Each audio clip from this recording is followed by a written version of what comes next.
हर हर महादेव देवी और सज्जनों। आज की इस वीडियो में हम सुनेंगे अहोई अष्टमी की व्रत कथा। यह व्रत कार्तिक वदी अष्टमी को उसी दिन को किया जाता है जिस दिन दीपावली पड़ती है।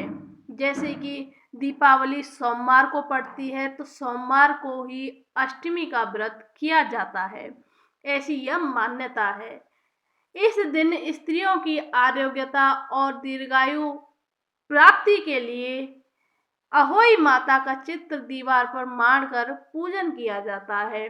स्त्रियां अपने बच्चों के लिए, अपनी संतान के लिए यह व्रत करती हैं।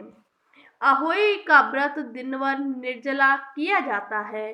जिस समय तारामंडल आकाश में उदय हो जाता है उस समय वहां पर एक जल का लोटा रखकर चांदी की स्याहू और 2 गुड़िया रखकर मौली नाल में पिरोले में तत्पश्चात रोली चावल से अहोई माता के सहित स्याहू माता का अर्चे और सीरा आदि का भोग लगाकर कहानी सुने। अब सुनते हैं अहोई की व्रत कथा। एक नगर में साहूकार रहा करता था। उसके 7 लड़के थे। एक दिन उसकी स्त्री खदाने में मिट्टी खोदने के लिए गई और ज्यों ही उसने जाकर वहां कुदाली मारी त्यों ही सेही के बच्चे कुदाल की चोट से सदा के लिए सो गए। इसके बाद उसने कुदाल को स्याहू के खून से सना देखा तो उसे सेह के बच्चे मर जाने का बड़ा दुख हुआ, परंतु वह विवश थी क्योंकि यह काम उससे अनजाने में हो गया था। इसके बाद वह बिना मिट्टी लिए ही खेद करती हुई अपने घर आ गई और उधर जब से अपनी घुरकाल में आई तो अपने बच्चों को मरा हुआ देखकर नाना प्रकार से विलाप करने लगी और ईश्वर से प्रार्थना की कि जिसने मेरे बच्चे को मारा है उसे भी इसी प्रकार का कष्ट होना चाहिए। उसके बाद सेठ के श्राप से सेठानी के 7 लड़के एक ही साल के अंदर समाप्त हो गए, अर्थात मर गए।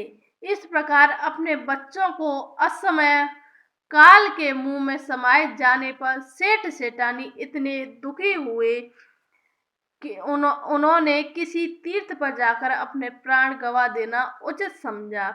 इसके बाद वे घर छोड़कर पैदल ही किसी तीर्थ की ओर चल दिए और खाने की ओर कोई ध्यान न देकर जब तक इनमें कुछ भी शक्ति और साहस रहा तब तक वे चलते ही रहे और वे पूर्णतः आसक्त हो गए तो अंत में मूर्छित होकर गिर पड़े।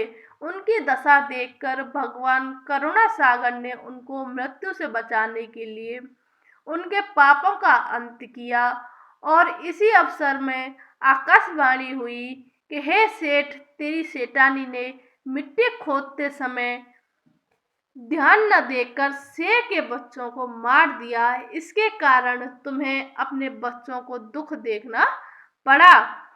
यदि अब पुनः घर जाकर तुम मन लगाकर गौ की सेवा करोगे और अहोई माता अजक्ता देवी का विधि विधान से व्रत आरंभ कर प्राणियों पर दया रखते हुए स्वप्न में भी किसी को कष्ट नहीं दोगे तो तुम्हें भगवान की कृपा से पुनः संतान का सुख प्राप्त होगा। इस प्रकार आकाशवाणी सुनकर सेठ सेठानी कुछ आशावंत हो गए और भगवती देवी का स्मरण करते हुए घर को चले आए। इसके बाद श्रद्धा भक्ति से न केवल अहोई माता के व्रत अपितु गौ माता की सेवा करना भी आरंभ कर दिया तथा जीवों पर दया भाव रखते हुए क्रोध और द्वेष का सर्वथा परित्याग कर दिया। ऐसे करने के पश्चात भगवान की कृपा से वे सेठ सेठानी 7 पुत्रों वाले होकर अगणित पौत्र सहित संसार में नाना प्रकार के सुखों को भोगकर स्वर्ग चले गए। इस कहानी से हमें शिक्षा मिलती है कि बहुत सोच विचार के बाद भली प्रकार निरीक्षण करने पर ही कार्य का आरंभ करो और अनजाने में भी किसी प्राणी की हिंसा मत करो। गौ माता की सेवा के साथ साथ अहोई माता, अजकमा देवी, भगवती की पूजा करो। ऐसा करने पर अवश्य संतान के सुख के साथ साथ संपत्ति सुख प्राप्त होगा। जय श्री राम। आज की इस कथा में बस इतना ही। फिर आते हैं ऐसी और नई वीडियो के साथ।